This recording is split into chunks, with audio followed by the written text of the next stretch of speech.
Eto na nga, meron na naman po tayong panonoorin. Nako po, galing to sa Balitang Pinoy TV, mga kapatid. Ito ang title niya, oh. Tignan natin, ha. Medyo. Heto na, for sure, shocking sila dito. Just now, breaking news, Attorney Topacio, may malaking revelasyon. Ohoy, ano hong meron dito? Kung trip nyo na may kasamang reaction video at opinion habang pinanunood ito, tara, simulan na po natin ito.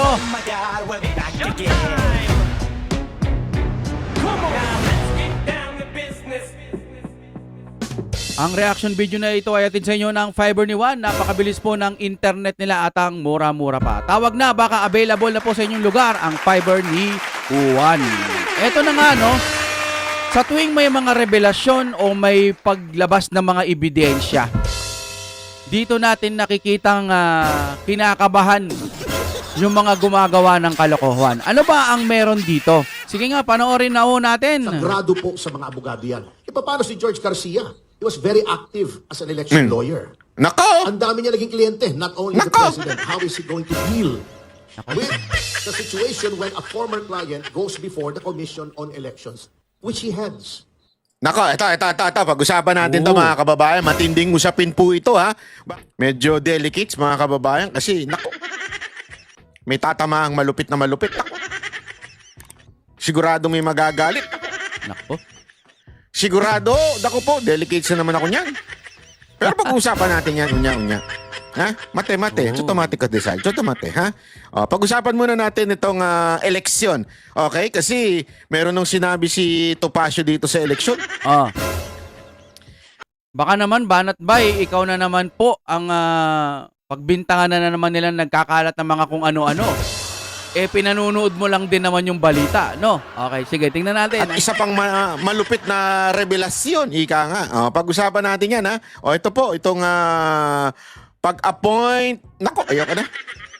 May revelasyon dito, mga kababayan, ha? Pag-appoint. Panoorin natin, ha? Pasok. Oh, yeah. Narito ang Balitang Pinoy TV. Alright. Here we go. Ito na nga, pag-usapan po natin itong dayaan sa eleksyon. Nako, ganito daw ang nangyari. Pero bago po mangyari ang mga ganyang klaseng usapan, ulitin lang po natin, ha, mga kababayan, baka naman pwede mag-subscribe na po kayo kasi Yes. sa mga nanonood, 52% hindi nakasubscribe. Pero alam nyo, ha, nakita ko yung statistics, ha, medyo umaangat na po ito. Marami na po ang nanonood na nakasubscribe. Pero kung maaari pa, yung iba pa, yung remaining na nanonood, baka naman pwede hong tayo mag-subscribe. Yes. Okay. Ito na nga, pag-usap. Sa akin nga, 20% lang ang mga subscriber kong nanonood, eh. The rest, puro mga bago, no? Mga bago. Na po natin yung di umano, alleged na katarantaduhan na nangyayari sa Comelec. Alleged, Okay.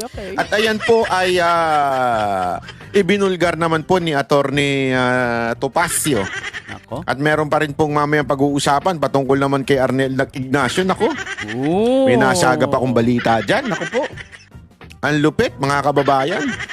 May nasagap akong balita, maya natin pag-usapan yan. Malupit Okay. talaga yung nasagap kong balita. Nako! Pinag-iisipan ko nga, mga kababayan, kung dapat ko itong pag-usapan, eh. Di ba? Pinag-iisipan nun natin kasi delicate. So baka ito'y, alam nyo na, baka ito'y aking, Ika-demanda na naman. Kahit pinanonood mo lang, ikaw na naman may kasalanan, no? ayun, ayoko naman. Medyo delicate, mga kababayan, kasi, nako, may tatamaang malupit na malupit. Nako. Oh. Sigurado may magagalit. Sigurado, dako po, delicate na naman ako niyan. Pero pag-uusapan natin yan, unya. Ha? Mate. Chotomate ka decide. Chotomate, ha?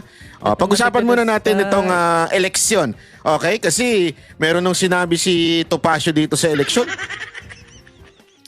At isa pang malupit na revelasyon, ika nga. Pag-usapan natin yan, ha? Ito po, itong pag-appoint. Nako, ayoko na. Nako. May revelasyon dito, mga kababayan, ha? Panoorin natin, ha? Pasok. I've always said it was a bad idea. Bad idea.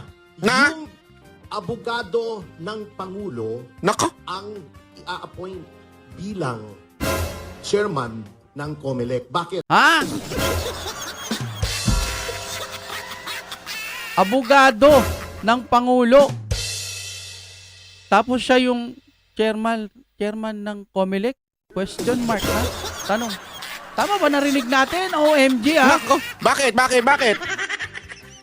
Nako, napaano tuloy si Atty. Topacio? Ah. Because we lawyers, alam ni Attorney Harold yan, we are bound by a certain set of principles, one of which is conflict of interest. Nako, ano ba ibig sabihin? You cannot go against a client Ah? even after the lawyer-client relationship has ended. Nako, yun. So, what's up? The bedrock principle, sagrado po sa mga abogado yan. E paano si George Garcia? He was very active as an election lawyer. Nako, Ang dami niya naging kliyente, not only the Nako! president. How is he going to deal with the situation when a former client goes before the Commission on Elections, which he heads? Nako, ito. Pag-usapan natin to mga kababayan. Matinding usapin po ito, ha? Bakit kanyo? Kasi simpleng-simple lamang po eh.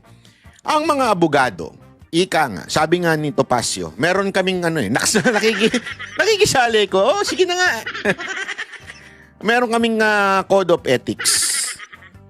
Na halimbawa, ako, kunwari lamang po ito, ha? Kunwari ako isang abogado. Sample. Kinuha ako ni Boss Dada bilang abogado niya sa kasong overeating. Makari, inakusahan siya ng gluttony. So, para may pagtanggol ko siya sa kasong gluttony, wala namang kasong ganun, ha? Biro-biro lang po ito. Hinire niya ako bilang abogado niya. So, Okay. kinuwento niya sa akin yung mga sagradong secret, ika nga, to defend his being gluttony. His being matakaw. Yeah? So, binigyan niya sa akin kasi ganito yan, banat ba eh. Pagka ako, na kumakain ako. So, alam ko lahat yung dahilan kung bakit po siya naging matakaw. Yung sekreto. So, yung palusot niya kung bakit siya naging matakaw. Halimbawa, di ba, ganyan. Tapos, tapos na yung kaso. Dahil ako'y napakagaling na abogado, ay naipanalo ko yung kaso. At hindi na po siya nahatulan ng guilty bilang isang sobrang takaw. Halimbawa lang po yun. Tapos, nagkaroon naman ng kaso uli. Okay. In the future, halimbawa, may kumaso naman kay Boss Dada. Uli, meron naman kumaso sa kanya. Ang ginawa nung kumaso sa kanya, halimbawa, oversleeping. Halimbawa lang. Ang kinuhang abogado, ako. Ayan maganda yan. Bakit? Maganda. Kasi siguro alam niya yung sikreto ni Boss Dada. Alam ko yung sikreto ni Boss Dada. Oo. So para manalo siya, halimbawa si J. Guevara yung nagdemanda kay Boss Dada, Oo. para panalo niya yung kaso, kinuha niya akong abogado. Oo. Pero ika nga, sabi nga ni Atty. Topacio, hindi pwede yung gayon. Ibig sabihin, mga kababayan, code of ethics yun, meron silang sagradong sinusundan. Na, Okay. sandali, dati kang abogado eh. Hindi ka pwedeng kunin na laban sa'yo in the future. Diba? I mean, kung ikaw naman may delikadesa, kung ikaw naman dapat hindi mo tanggapin nyo bilang isang abogado. Sandali, dati kong kliyente ito. Gusto nyo usigin ko ngayon itong kliyente ko. May mga tarantado pala kayo eh. Di ba? Ganun. Halimbawa lamang po. Ganun yung sinasabi. Parang wala pa akong nakakakitang ganong mga sitwasyon. No, wala pa. Na halimbawa ako yung attorney, may kliyente ako, tas may kumuha din sa akin laban dun sa dati kong kliyente. Wala pa akong nakikitang ganong gumawa. No? Kasi pag dati mo na to, hindi mo to tatablahin. Kasi binayaran ka na. Pwede naman siguro, pero yung mga attorney daw may ethics ba yun? Etiketa. No? Meron silang sa sarili mga prinsipyo na pag ito naging kliyente ko na, hindi pag may kumuha sa akin dahil inaakusahan ito, iba na yon. Kumbaga, hindi pwede. Dati kong kliyente yan, yon. Parang gano'n, naiintindihan ko Ni na. Atty. Topacio, pagdating po kay COMELEC chairman, ayan na, ito'y malinaw. Si COMELEC chairman po, ay sabi nga ni Atty. Topacio, siya po ay naging abogado ng mga politiko patungkol sa mga issue ng eleksyon. Okay. At kasama na po daw dyan ay walang iba kundi ang presidente.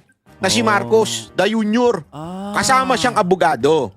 Anong problema nung Banat Bay? Siya naman na nag-appoint doon bilang COMELEC chairman. Di ba? Pwede mo sabihin ganun. Naturalmente, kung saan may tiwala yung presidente, abay, syempre magaling na abogado ito, kaya nga siya kinuha noon eh. Oo, ibig sabihin, i-appoint siya bilang, anong problema doon, Banat Bay? Hindi po kasi. Alam nyo kung bakit. So nililinaw dito na dating abogado ni PBBM, pagkakaunawa ko lang dating abogado ni PBBM, itong si Comelec. O ito Pasio ba yun? Tama? Oo. Tapos ngayon, pag naging, siya na yung Comelec, ang tawag dito, siya na yung nasa Comelec, ano ba to? Parang sinasabi ba ni Banat Bay na baka may advantage na pangyayari na magicin yung eleksyon. Pero parang wala namang ganun. Sige nga, tuloy muna natin. Ang COMELEC ay isang constitutional body. Separate. Okay. Alam niyo po ba na hindi kayang tanggalin ng presidente yung COMELEC chairman? Oh. Hindi. Sila po ay may fixed term. Kaya nga po sila impeachable. That's the only way for them Impeachable sila. to be removed. Ano ibig sabihin? Para din po yung ombudsman. Okay. Diba? Yung sa ombudsman, ang nag-a-appoint talaga dyan ay yung presidente.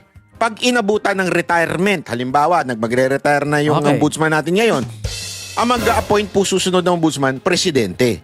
Pero pag in-appoint na po yan, may fixed term yan. Yung susunod na pangulo, hindi niya pwedeng galawin yung ombudsman. Pareho din po niyang COMELEC chairman. Hindi niya pwede, yung susunod na pangulo, hindi pwedeng palitan. Eto, hanggang matapos ang kanyang termino. Ayun. Bakit ganun? Anong ibig sabihin nun? Unlike yung mga secretary, they serve in the pleasure of the president. Kung hanggang kailan gusto ng presidente, pwede silang sibakin. Bakit itong COMELEC, halimbawa, ay hindi pwedeng ganun? Kasi nga po, mga kababayan, the idea is, yung COMELEC, dapat hindi ho sila bias sa mga judgment because yung kanilang panunungkulan bilang pinuno ng eleksyon ay dapat hindi makukulayan ng politika. Okay. So ibig sabihin, kahit yung pangulong nag-appoint sa kanya ay kung halimbawa ay may ginawang kabalastugan, siya bilang COMELEC chairman that would relate doon sa eleksyon, pwede niyang banatan yung presidente na nag-appoint sa kanya. Kasi nga, hindi siya kayang tanggalin. Ayun. Ganyan din po ang mga justices Ang presidente namimili pag magre-retire mga justices. But fix yung term nila. Once they were appointed, hindi na sila pwedeng tanggalin hanggang mag-retire sila. Oh. So, para magkaroon ng independence yung mga korte natin. Ganon din po sa COMELEC. Ay. The idea is para maging independent yung COMELEC. Okay. Ang sinasabi ngayon ni Topacio dito ay simple lang. Dati kang abogado ni Marcos. Oh. Paano mo ngayon kokontrahin kung sakasakaling may ginagawang katarantaduhan si Marcos? Kaya it will be a conflict of interest kung sakasakaling merong gawing pandaraya kuno ang Marcos administration. Bakit? Dati mo kasi silang client. Ayun. Naintindihan nyo? Yan yung sinasabi ni Atty. Topacio na parang tila walang delikadesa etong si COMELEC chairman. Dapat, in the first place, tinanggihan niya nung una.